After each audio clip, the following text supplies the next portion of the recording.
Hi, my name's David. I work at the Noble Public Library. This year's summer learning theme is Imagine Your Story, Mythology, Fairy Tales, and Fantasy. And we here at the Pioneer Library System thought it would be kind of fun and cool to find out what exactly is mythology, fairy tales, fantasy, folklore. And that's exactly what we're doing in this series of videos. We're diving into these literary genres, learning a bit about their history, what makes them tick, and providing some reading recommendations. So, what is fantasy? Fantasy is a genre of speculative fiction, say that 3 times real fast, that includes imaginary elements like magic, magical creatures, the supernatural, and imaginary worlds. One definition has stated that fantasy is, quote, a form of literary genre in which a plot cannot occur in the real world. Another definition states, quote, a genre of fiction that concentrates on imaginary elements, the fantastic. While another describes fantasy as, quote, a genre that typically features the use of magic or supernatural phenomenon in the plot, setting, or theme. So what does all of that really mean? The key with fantasy, more than anything else that separates it from all other genres, is the element of magic. Now, that's not to say that a story, movie, book, comic can't share elements from multiple genres. Case in point, Star Wars. One of the most well-known franchises of all time. Now, Wikipedia has described Star Wars as, quote, an American epic space opera media franchise. And while it certainly is epic, and it indeed does happen in space, more than anything else, at the end of the day, Star Wars is a fantasy. No! Now, why? Well, what is one of the main characteristics and cornerstones of the Star Wars franchise? The Jedi. And what do the Jedi use? The Force. And what is the Force basically? Magic. All right, so let's look at the history of the genre. Fantasy literature is the modern day fantastical stories that humans have been telling since basically the dawn of time. From the adventures of Gilgamesh to the guidance of Krishna, from the teachings of the Buddha to the cautionary example of Little Red Riding Hood, fantastic stories have been with humanity since the dawn of time and have appeared in our mythologies, our fairy tales, our scriptures, and our literature.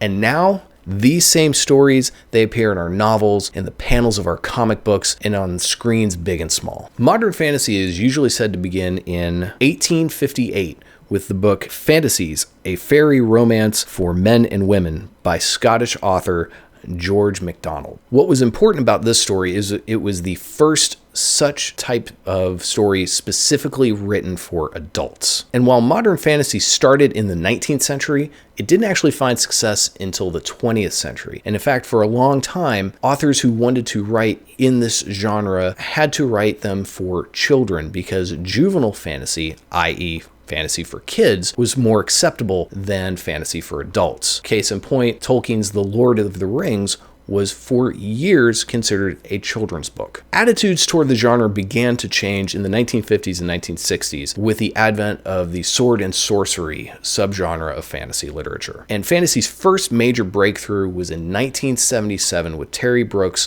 debut novel, The Sword of Shannara. This book topped the New York Times bestsellers list and was, if not the first to do so, the first since the works of Tolkien. So we've already mentioned a couple subgenres within fantasy, and there are many. Some of the big ones include high fantasy, also known as epic fantasy, low fantasy, urban fantasy, paranormal romance, magical realism, dark fantasy, and the pre-mentioned sword and sorcery. Why is fantasy important? So if you remember back to our first video on mythology, you remember we talked about Joseph Campbell. And Joseph Campbell stated that one of the core functions of mythology was to elicit and support a, quote, sense of awe before the mystery of being. It's this sense of awe, the sense of wonder in the world that fantasy literature taps into. Fantasy provides the ultimate escape. Not only that, fantasy often uses otherworldly characters and situations to comment on and address issues in the real world. And through these fantastical situations, it does so in a way that traditional literature just can't. Because the genre has roots that are so deeply entwined into our psychology and our history, fantasy taps into that part of our humanity that looked to the stars and painted on the walls of caves thousands of years ago. Well, now that we know a little bit about the history of the genre, it's time to get into some reading recommendations. And before I give you my list, I found a fantastic list by the folks at Masterclass in an article entitled, "What is the Fantasy Genre?" And it's one of those must-have lists that if you talk about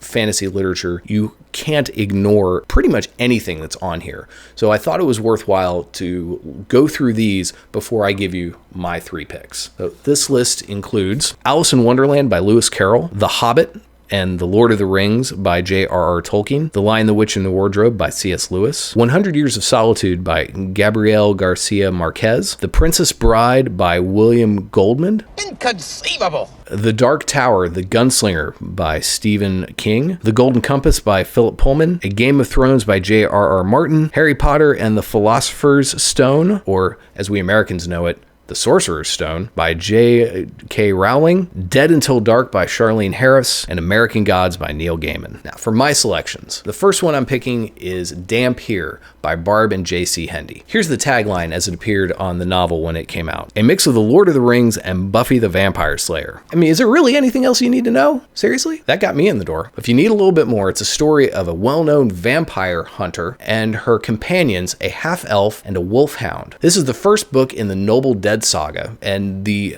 first book in the series is truly a standalone book. You don't have to read anything else, but you're going to read it and you're going to want to read the rest because it's really good. All right, our second recommendation is actually a graphic novel. It's The Books of Magic by Neil Gaiman. At some point, I had to include a comic in all of these videos because comics. This is a story of a young man named Tim Hunter. He was basically, think of it this way, he was kind of Harry Potter before there was Harry Potter. He has the potential to be the greatest, most powerful magic wielder of all time, but he doesn't know whether he's going to be good or evil. So he gets some magic lessons from a venerable group of people from the DC universe, including the Phantom Stranger, Dr. Occult, Mr. E, and John Constantine, collectively known as the Trenchcoat Brigade. And our final recommendation is Running with the Demon by Terry Brooks. This is the first book in the Word and Void trilogy, which is a series that takes place in late 90s, early 2000s Illinois, and follows the adventures of Nest Freemark as she learns more about her magical heritage and has to confront a demon that has come to her town. Though originally not written as such, the Word and Void trilogy does serve as a prequel to Terry Brooks's Shannara series. Now, the Shannara series, a bit about that because it is one of the more important series, I think, in fantasy literature. Takes place thousands of years in the future after a great disaster happens called the Great Wars. Civilization is completely wiped out. Earth is damaged and changed, and out of these ashes rises the beginnings of new civilizations where science doesn't exist and magic takes hold. While not including the Word and Void trilogy, the Shannara series consists of 30 books, the final of which is released in October of this year, October 2020, and is called The Last Druid. It's part of the Fall of Shannara series. And the great thing about this series is, unlike so many others, like your Wheel of Times and Song of Fire and Ice, it's not one gigantic tale. Instead, it starts with a standalone novel, The Sword of Shannara, followed up by 2 other standalone books, The Elfstones of Shannara and The Wish Song of Shannara. And from there, it is a series of trilogies and quadrologies that is best if you read them all, but you can pick any one of those series and read it from beginning to end and not need to have read anything else. Needless to say, I'm a little bit biased. I love Brooks's work, and his was one of the first fantasy series that, outside of Star Wars, that I fell in love with. And that's going to do it for today in this series of videos. We appreciate you taking time out of your day to come and learn about some fantasy, some folklore, some mythology, and some fairy tales with us. Make sure that you head over to the Pioneer Library System website at pioneerlibrarysystem.org. You can check out all the great digital services that we offer. And if you head over to our social media accounts, you can find us on Facebook, Twitter, Instagram, YouTube. Just search Pioneer Library System. You'll see all of the great digital programming that we offer, other fun videos kind of like these. My name is David. Again, I appreciate your time. I wish all of you the best, nothing but good health and happiness, and hope to see you real soon. Take care.